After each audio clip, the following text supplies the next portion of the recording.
Alright, in this video we're going to do problems 14 and 15 on the exam review.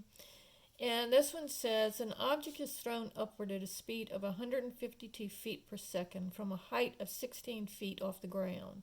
The height h of the object after t seconds can be found using the equation h is equal to negative 16t squared plus 152t plus 16.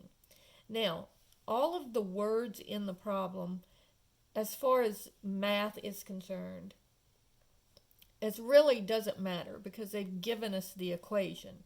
Now, when you take physics, you're going to learn how to get this equation from this information at the top.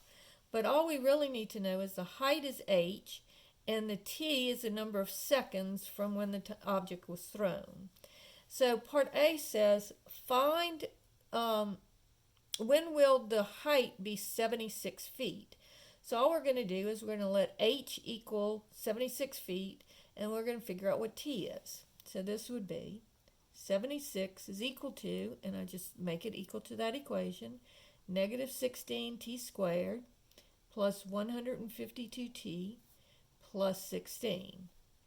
Now I need to subtract 76 from both sides, and I get 0 is equal to negative 16t squared plus 152t minus 60. So on this one, I'm going to have to use the quadratic formula, and I'm going to let a is equal to negative 16, b equal to 152, and c equal to negative 60. Remember, the sign goes with the numbers. So this is going to be t is equal to negative b plus or minus the square root of b squared minus 4ac all over 2a. So that's going to give me negative 16, negative b is 152, so that would be negative 152 plus or minus the square root of b squared, so that would be 152 squared, minus 4 times a is negative 16 times c, which is negative 60, all over 2 times negative 16. So this gives me negative 152 plus or minus the square root of, and if I do this on my calculator, I do 152 squared minus 4 times negative 16 times negative 60. And that will give me 19,264 divided by negative 32.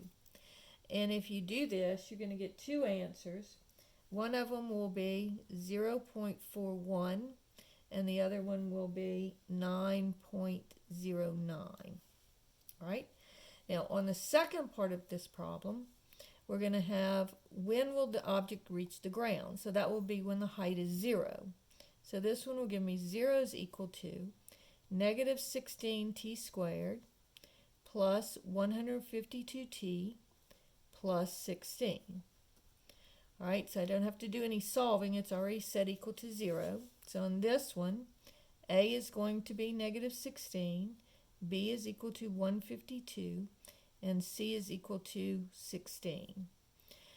And so this will give me t is equal to, and using the quadratic formula here, I don't have to rewrite it, negative 152 plus or minus the square root of 152 squared minus 4 times negative 16 times 16, all divided by 2 times negative 16. All right, so that's going to give me negative 152 plus or minus the square root of 24,128, if I do that on my calculator, over negative 32. And so my two answers on this one will be negative 0.104 and 9.6 9.60. And notice that these will be in seconds because we're talking about a time. So everything will be in seconds. Now, notice that you cannot have a negative time because you can't go back in time. So in this one, we're going to disregard the negative 0.104, and we're just going to take the 9.60. Now, this is what's happening. You're throwing it from a platform, and it's going to go up and then come back down. And then it's going to hit the ground here. We'll notice 0.04 seconds before, if you would have thrown it from the ground instead of from this height, it would have taken 0.104 seconds to get up to 16 feet. All right, then it hits 76 feet, so this is time going in this direction, and this is height going in this direction. And so it takes, to get up to 16 feet, it takes 0.104. Then 0.4 seconds later, my height is going to be 76 feet. And then it's going to keep going up, and then it's going to come back down. And 9.0 seconds later, it will be back at 76 feet.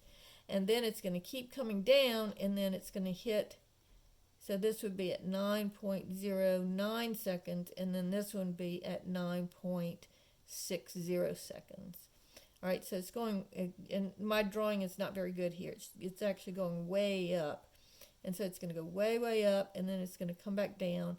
But it's going to hit 76 feet at 0.41 seconds. And this is actually time of t equals 0.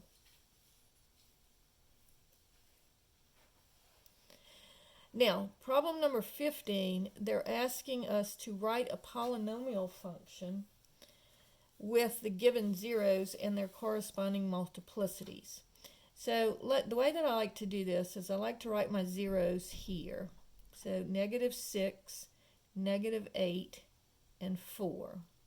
And then the multiplicities are 3, 2, and 2. So if -6, so if I have x is equal to -6, what I'm going to do is I'm going to set this equal to 0. So I'm going to add 6 to both sides. So I get x plus 6 equals 0. All right? And then this one, so f of x will have x plus 6 as one of its factors, and its multiplicity is 3. So that means that it is a factor 3 times. So it's cubed. So then I'm going to have x is equal to -8. I'll add 8 to both sides, and I'll get x plus 8 equals 0. So that means that x plus 8 is a factor of my polynomial, and it's a factor twice. And so that means that its multiplicity is 2, so it's squared. And then finally, if x is equal to 4, I'm going to subtract 4 from both sides. So I get x minus 4 is equal to 0, which tells me that x minus 4 is a factor of my polynomial, and it's a factor twice. And so its multiplicity is 2, so its exponent is 2. Now, you can have an infinite number of solutions here because you can put a number out in front here. So I could make, if I wanted, I could do -5 times all of this stuff, or I could do 10 times all of this stuff. So I could put any number out in front here except for 0.